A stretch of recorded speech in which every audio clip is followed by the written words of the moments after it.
Story 1, I should have read the reviews. My girlfriend moved out 3 weeks ago. My cat, Rook, was really close to her, and now that she's gone, I can tell he's a bit lonely, especially when I'm at work. I came home a few times to my curtains ripped up or all the toilet paper in shreds.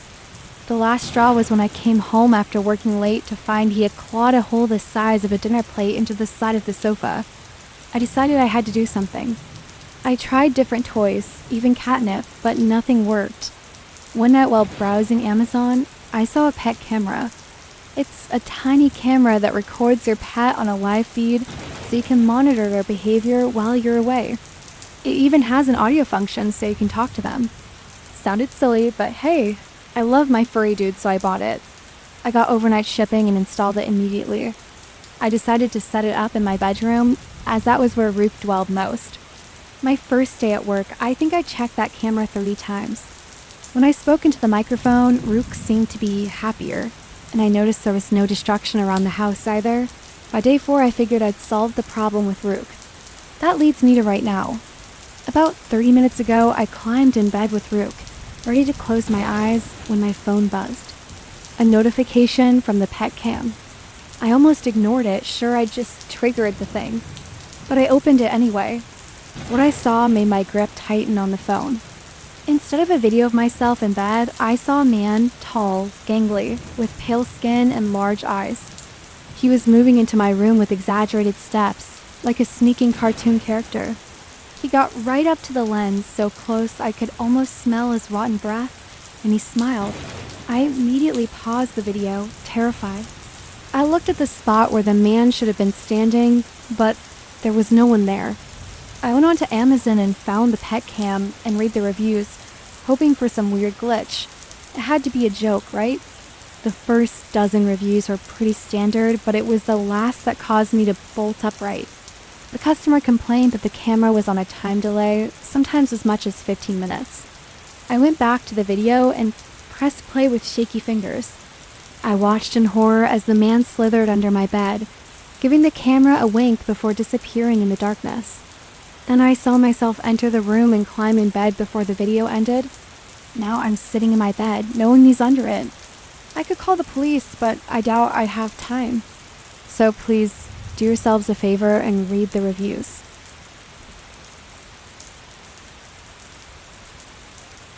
Story 2, Birthday Girl. Good morning, sunshine. Time to wake up. I open my eyes and see Nurse Judy ready to give me my morning injection. I sit on the bed and roll up my pajama sleeve. I feel the needle under my skin and the medication flowing inside my veins. The nurse gives me a wide smile. Good girl. You can go to the canteen now and have breakfast with your friends. Friends? I don't have friends here. My friends are almost 60 miles away from me. Enjoying life, learning new stuff, making out at parties. Certainly not spending their youth in a psychiatric ward. My parents put me there. It was after another anxiety attack at school. I lost control and tried to do something stupid. Now everything seems stupid to me. I pass by Nutsy Nora's room. Her yelling is impossible to ignore. She keeps screaming Kelly and Jenna over and over again, whatever these names mean. I see 2 doctors rushing to her room with a set of tranquilizers. This place is full of people like her. I don't think I belong here. I enter the canteen and hear a loud surprise. I look around and see other patients gathered around a cake with numbered candles, 1 and 7, and an inscription, "Happy birthday, Robin." Right, it's my 17th birthday. Yay. I totally forgot. I force myself to smile and blow the candles.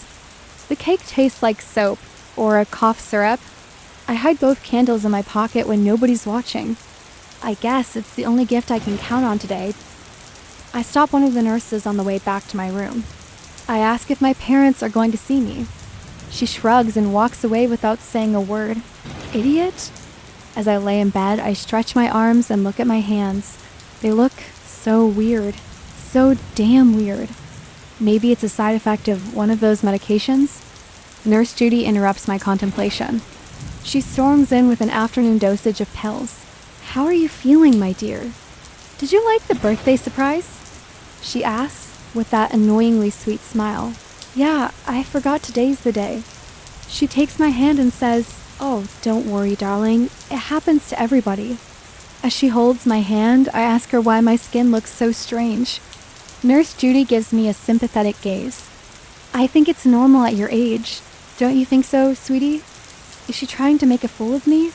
"Oh, I've had enough. But I'm only 17, I say imploringly. "I don't know any other teenager with hands like these. Just look." I take the candles out of my pocket and almost rub them in her face. "You see? 1 in 7, 17. I bellow. Judy gently takes the candles from my shaking hands. "Robin, it's not 17. "Let me show you the right order. It's 7 and 1. 71. Story 3. My daughter doesn't like being a celebrity. Why did God make my daughter an introvert? I don't want to drag her out of her room every time I want to be with her. She even stopped playing her favorite video games. Just last week, I found all of the hidden cameras under Whitney's bed. "I don't want to be freaking recorded every day," she screamed. She never appreciates anything I do. She told me she doesn't want a camera in front of her face every day, so I hide them so she can't see them. And she doesn't appreciate that? Why did God make my daughter ungrateful? Today, I found a note from her on my kitchen counter. "Mom, I'm done. I know how you always say I should be grateful that I'm so famous, that my life is seen by so many. But I don't feel that way. I don't even feel like a human. I feel like I'm not showing myself to the world. But your shadow. I'm sorry. I can feel your anger from wherever I am. Just tell my producers I'm done. I think they'll understand, even though I haven't met even one of them. Tell my fans how I feel. I want them to know why I'm leaving. I met this guy. I won't tell you his name, but I'll tell you he treats me with love I've never felt in years. He told me he knows a place where I can live my life with him. I've already packed my things. And remember, no matter what, I still love you. Whitney." I would have panicked if I didn't know exactly who her guy was. If I didn't know he was one of the producers. If he hadn't shown me where he would be taking her. If he hadn't told me how sturdy the chains in his basement were.